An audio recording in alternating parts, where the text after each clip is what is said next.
வணக்கம் குட்டீஸ், எல்லாரும் எப்படி இருக்கீங்க? ஒரு வேலையை தனியாக செய்யறதுக்கு கஷ்டமாக இருக்குமா, இல்லை நண்பர்களோடு செய்கிறதுக்கு ஈஸியாக இருக்குமா? இன்னைக்கு நாம் ஒரு முயலும் அதோட நண்பர்களும் ஒரு தர்பூசணியை எப்படி சுமந்துட்டு போகிறாங்கன்ற கதையை தான் பார்க்க போகிறோம். கதையோட தலைப்பு முயலின் தர்பூசணி பயணம். வாங்க கதைக்குள்ளே போகலாம். ஒரு அழகான காட்டில் ராமுன்னு ஒரு முயல் வாழ்ந்துட்டு வந்துச்சு. ராமு ரொம்பவே சுறுசுறுப்பானது. ஒரு நாள் ஒரு பெரிய தர்பூசணியை பார்த்துச்சு. வாவ், எவ்வளோ பெரிய தர்பூசணி அப்படின்னு ஆச்சரியப்பட்டு போச்சு. ராமு அதை எப்படியாவது தன்னோட வீட்டுக்கு கொண்டு போகணும்னு ஆசைப்பட்டுச்சு. அதை எவ்வளோ முயற்சி பண்ணாலும் அதால் அந்த பெரிய தர்பூசணியை ஒரு அணு கூட நகர்த்த முடியல.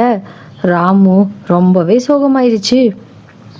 ராமு தன் நண்பர்களான அணில், நரி மற்றும் சிட்டுக்குருவிடம் உதவி கேட்டுச்சு.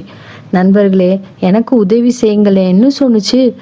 ஆனால் அணில், நான் மரத்துக்கு கீழே இருக்கிற கொட்டைகளை சேர்த்துக்கிட்டு இருக்கேனேன்னு சொல்லுச்சு.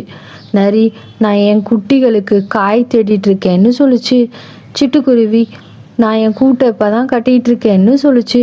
யாருமே ராமுக்கு உதவி செய்ய முன் வரல. யாருமே உதவி செய்யாதால ராமு தன்னோட வீட்டுக்கு தனியா போக முயற்சி செய்ய ஆரம்பிச்சிருச்சு. அப்போ அங்க ஒரு பெரிய கோலை பார்த்துச்சு.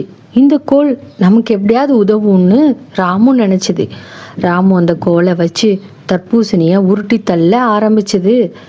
ராமு வேக வேகமா தர்பூசணிய உருட்டி தள்ளி தன்னோட வீட்டுக்கே கொண்டு வந்துருச்சு. ராமு தன்னோட சொந்த பலத்தால தர்பூசணியை கொண்டு வந்ததை பார்த்ததும் அவனோட நண்பர்கள் எல்லாம் ரொம்பவே வருத்தப்பட்டாங்க. அவங்க எல்லாரும், நாங்கள் உனக்கு உதவ முன்வராம ஒரு பெரிய தப்பை செய்துட்டோமேன்னு சொன்னாங்க.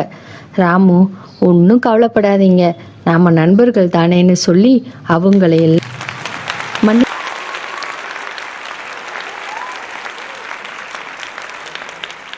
மன்னிச்சிருச்சு. குட்டீஸ், இந்த கதையிலேருந்து நாம் என்ன கற்றுக்கிட்டோம்? உதவி செய்கிறதுக்கு யாருமே முன் வரலைனாலும் நீங்கள் தனியாக போராட பழகிக்கிடணும். ஒருத்தருக்கு ஒருத்தர் உதவி செய்கிறது தான் சிறந்த குணம். ஆனால் யாருமே உதவிக்கு வராட்டியும் நம்ம போராட தெரியணும்ல, அதுதான் மிகப்பெரிய சேலஞ்சே.